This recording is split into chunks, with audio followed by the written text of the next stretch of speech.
அன்பு நண்பர்களுக்கு வணக்கம்.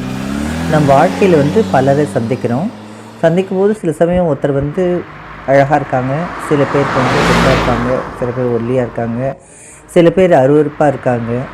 ஆனால் இந்த உருவங்களை கண்டு நாம் அவர் உள்ளார்ந்து அவங்க எப்படி இருக்காங்கன்னு நம்ம எடை போட முடியுமா? அது தவறு. Don't judge book by its cover அப்படின்னு ஒரு ப்ராவர்ப் இருக்குது. இதை பற்றி ஒரு சின்ன விஷயம் என்னோடய வாழ்க்கையில் நடந்தது.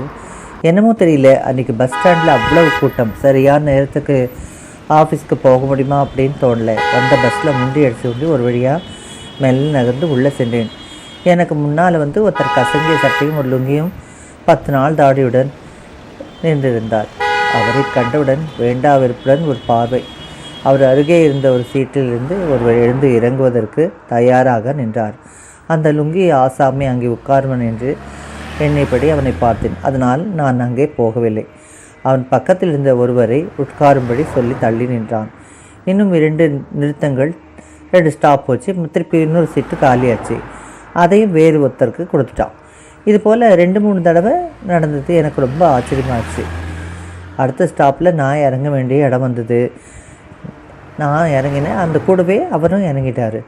என்னமோ எனக்கு அவரோட அந்த பெருந்தன்மை பார்த்த உடனே அவர்கிட்ட பேசணும்னு எனக்கு தோணித்து.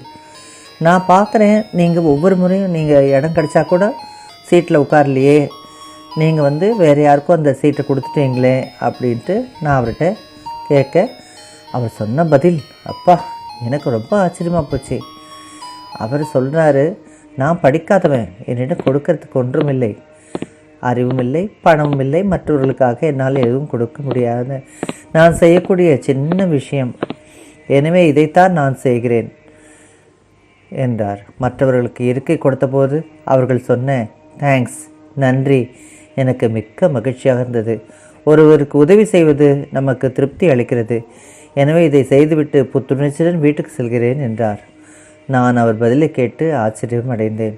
அவர் சிந்தனையும் புரிதலும் வைத்துக்கொண்டு அவர் பாமரர் என்று சொல்ல வேண்டுமா? அவரை பார்த்தவுடன் என் மனதில் தோன்றியதை உடனே மாற்றிக்கொண்டேன். நான் அவர் எண்ணி வெட்கப்பட்டேன்.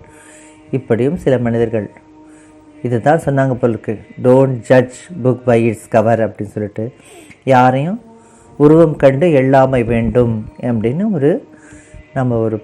ஒரு குறள் இருக்கு இல்லையா? அது மாதிரி ஒருத்தரை பார்த்த உடனே நம்ம இருக்கக்கூடாது. ஆனால் இன்றைக்கி ரேட்டில் என்ன நடக்கிறது, வயசானவங்க வந்தால் கூட இந்த சின்ன பசங்க கூட பஸ்லேருந்து சீட்டு கொடுக்க மாட்டேங்கிறாங்க. காதில் ஹெட்ஃபோன் போட்டுண்டு அந்த யாரையுமே அவங்க கவனிக்கிறது இல்லை. வயசானவங்களா, டயர்டாக இருக்காங்களா, குழந்தை வச்சுருக்காங்களா, ஒரு சீட் ஆஃபர் பண்ணணுன்னு. இதனால் நம்ம சொல்கிறக்கூடிய ஒரு அறிவுரை என்னென்னா, எளியவர்களுக்கு நீங்கள் பஸ்ஸில் ஏறினீங்கன்னா சீட்டு கொடுங்க, வயசானவங்களுக்கு சீட்டு கொடுங்க. என்ன இப்போல்லாம் லேடிஸ் கூட அப்படியே மாறிட்டாங்க. லேடிஸ் கூட ரொம்ப இந்த ஜென்ஸ் சீட்டில் உட்காந்து, காமன் சீட்டில் உட்காந்து அவங்க பாட்டுக்கு ஃபோனை ஹெட்டில் போட்டு பேசிகிட்டே வராங்க. யார் இருக்காங்க, யாராவது பண்ணணுமா அப்படின்னு இருக்காங்க. அந்த குணங்களெல்லாம் நம்ம இன்றைக்கி டேட்டில் மாற்றிக்கணும். என்ன தயாராகிட்டிங்களா எல்லாருக்கும் ஹெல்ப் பண்ணுறதுக்கு?